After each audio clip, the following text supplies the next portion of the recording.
Good evening everybody. ഇന്ന് രാവിലെ നമുക്കൊരു ഞാനൊരു മാർക്കറ്റ് അപ്ഡേറ്റ് തന്നായിരുന്നു. ആ മാർക്കറ്റ് അപ്ഡേറ്റ് പ്രകാരം നമുക്കാണെങ്കിൽ 22047 എന്ന് പറയുന്നത് ഒരു ക്രിട്ടിക്കൽ ലെവലാണെന്ന് നമ്മൾ പറഞ്ഞു. അതായത് മാർക്കറ്റിൻ്റെ മോസ്റ്റ് ഇമ്പോർട്ടൻറ്റ് ലെവൽ എന്ന് പറയുന്നത് 22047 ആണ്. അത് ബ്രേക്ക് ചെയ്യരുത്. അത് ബ്രേക്ക് ചെയ്താൽ സ്റ്റോപ്പ് ലോസ് ആയിട്ട് കണക്കാക്കുക എന്ന് പറഞ്ഞു. ഈ 22047 എത്ര ഇമ്പോർട്ടൻ്റ് ആയിരുന്നു മാർക്കറ്റിനെന്ന് ഞാൻ ജസ്റ്റ് ഒന്ന് കാണിച്ചു തരാം. അതിന് 15 മിനിറ്റ്സ് ചാർട്ട് നോക്കുക. 15 മിനിറ്റ്സ് ചാർട്ട് നോക്കുവാണെങ്കിലും മനസ്സിലാവും. 15 മിനിറ്റ്സ് തന്നെ ചാർട്ടിൽ ബ്രേക്ക് ഡൗൺ വരുവാണെങ്കിൽ സ്റ്റോപ്പ് ലോസ് ഹിറ്റായിന്ന് മനസ്സിലാക്കാനായിരുന്നു പറഞ്ഞത്. ഇവിടെ നോക്കിയാൽ മതി. എന്താണ്ട് ഇനിഷ്യലി നമ്മൾ സംസാരിച്ചുകൊണ്ടിരുന്നത് ഈ ഒരു ക്യാൻഡിലിൻ്റെ സമയത്താണ്. ഈ 15 മിനിറ്റ്സ് ക്യാൻഡിലിന് ശേഷമാണ്, സമയത്താണ്. അതിന് ശേഷമാണെങ്കിൽ ഈ ഒരു ക്യാൻഡിൽ ഫോം ചെയ്തു. ഈ ക്യാൻഡിൽ എന്ന് പറയുന്നത് actually it was exactly taking that level, അതായത് 22047 എന്ന് പറയുന്ന ലെവൽ ഒരു സപ്പോർട്ടായിട്ട് എടുത്തിട്ടുണ്ടായിരുന്നു. പിന്നീടാണ് ഈ ബ്രേക്ക് ഡൗൺ വരുന്നത്. ഈ ബ്രേക്ക് ഡൗൺ വന്നതിന് ശേഷം നോക്കി എന്തുണ്ട് ഈ ഏരിയ, അതായത് 22047 എന്ന് പറയുന്ന ഏരിയ പിന്നീട് ഒരു റെസിസ്റ്റൻസ് ആയിട്ട് നിൽക്കുകയാണ് ചെയ്യുന്നത്.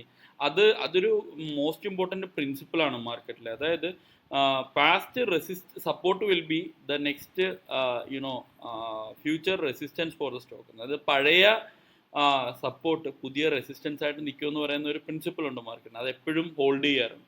അതാണ് ഇവിടെ സംഭവിച്ചത്. അതിനുശേഷം അടുത്ത ടാർഗറ്റിലേക്ക് മാർക്കറ്റ് പോവുക ചെയ്തത്. അടുത്ത ടാർഗറ്റാണ് 21951. ഇതെങ്ങനെയാണ് കിട്ടുന്നത്?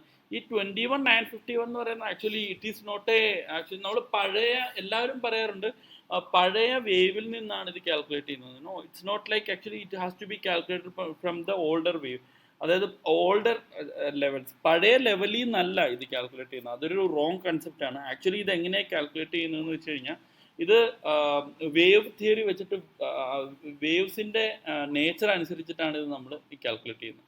ഇന്ന് നോക്കിക്കഴിഞ്ഞ് കഴിഞ്ഞാൽ 21951 ഈ സ്റ്റോക്ക് ക്ലോസ് ചെയ്തേക്കുന്നത്, ഈ ഇൻഡെക്സ് ക്ലോസ് ചെയ്തേക്കുന്നത്. എങ്ങനെയാണ് ഈ 21951 എന്ന് പറയുന്ന ലെവൽ കിട്ടുന്നത് എങ്ങനെയാണെന്ന് വെച്ച് കഴിഞ്ഞാൽ this is actually the holding wave for the entire up ട്രെൻഡിൻ്റെ ഹോൾഡിംഗ് വേവ് എന്ന് പറയുന്നത് ഈ ടോട്ടൽ വേവ് ആണ്. ഈ ടോട്ടൽ വേവിൻ്റെ 0.618 നിങ്ങൾ എടുക്കുക. അപ്പോൾ ഈ ടോട്ടൽ വേവിൻ്റെ ലെങ്ത് എന്ന് പറയുന്നത് 416 ആണ്. അതിനെ 0.618 കൊണ്ട് മൾട്ടിപ്ലൈ ചെയ്യുമ്പോൾ, അതായത് 416 ഇൻറ്റു 0.618 നിങ്ങൾക്ക് കിട്ടുന്നതെന്ന് പറഞ്ഞു കഴിഞ്ഞാൽ 257 ആണ്. ഈ 257നെ ഹോൾഡിംഗ് വേവിൻ്റെ സബ് വേവിൽ നിന്ന് മിനിമൈസ് ചെയ്യുക. അതായത് ഇതാണ് സബ് വേവ്.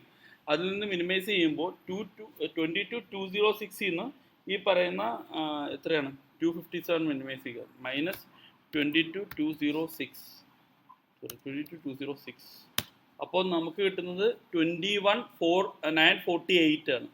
അപ്പോൾ ആ 21948 ഞാൻ അപ്രോക്സിമേറ്റ് ആയിട്ട് അത് 21948 ആ ലെവലാണ് ഈ 21951 എഴുതി. കാരണം ഞാൻ ലെവൽ അങ്ങോട്ട് ചെറിയൊരു മൂവ്മെൻറ്റ് ഫ്ലക്ച്വേഷൻ ഉണ്ടെങ്കിൽ തന്നെ ഇവിടെയാണെങ്കിൽ ഇത് വരും.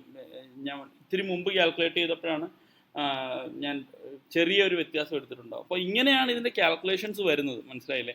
അതായത് 21951 എന്നുള്ള ലെവലിൽ കിട്ടുക എങ്ങനെയാണെന്ന് വെച്ചാൽ ഇങ്ങനെ കാൽക്കുലേറ്റ് ചെയ്തെടുക്കുന്നതാണ്. അതായത് ഈ ലെവൽസ് നമുക്ക് മുൻകൂട്ടി അറിയാൻ പറ്റും. ഇത് തന്നെ ഇതിന് മുമ്പുള്ള നമ്മുടെ ആ ഒരു വീഡിയോ കാണുമ്പോൾ തന്നെ നിങ്ങൾക്ക് മനസ്സിലാവും.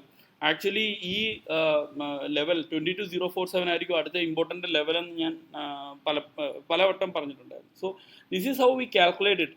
അതിന് ആ ലെവലിൻ്റെ ഇമ്പോർട്ടൻസ് നിങ്ങൾ നോക്കിയതാണ്. ഇവിടെയാണെങ്കിൽ റെസിസ്റ്റൻസ് എടുത്തു, അതിനുശേഷം പിന്നെ നമ്മുടെ അടുത്ത സപ്പോർട്ടിലേക്ക് പോയി. ഏതാണ് അടുത്ത സപ്പോർട്ട്? 21951.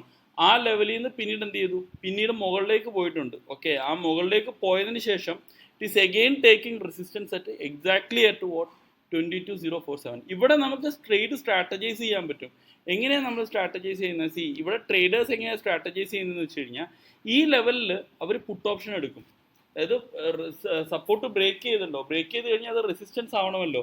അപ്പോൾ ആ പഴയ റെസിസ്റ്റൻസിൽ വെച്ച് അവർ എന്ത് ചെയ്യും? പുട്ട് ഓപ്ഷൻ എടുക്കും. പുട്ട് ഓപ്ഷൻ എടുത്തിട്ട് അവർക്ക് അറിയാൻ പറ്റും എവിടെയാണ് അടുത്ത സപ്പോർട്ട് വരുന്നതെന്ന്. അതായത് for me the next support was at 921. അവിടെ വരുമ്പോൾ നമ്മൾ എന്ത് ചെയ്യുന്നു? കവർ ചെയ്യുന്നു.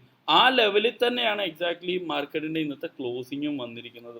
സോ ഈ ഒരു രീതിയിലാണ് എപ്പോഴും നമ്മൾ എന്ത് കാൽക്കുലേറ്റ് ചെയ്യുക? മാർക്കറ്റിൻ്റെ ലെവൽസിനെ കാൽക്കുലേറ്റ് ചെയ്യുക. ഓക്കെ, സോ ഇതാണ് നമ്മൾ പറയുന്ന actually wave sub wave relationships എന്ന് പറയുന്നത്. ഇത് ശരിക്കും പറഞ്ഞു കഴിഞ്ഞാൽ അഡ്വാൻസ് വേവ് തിയറിയുടെ ഏറ്റവും പ്രാക്ടിക്കലായിട്ടുള്ള ഒരു ആപ്ലിക്കേഷനാണ്.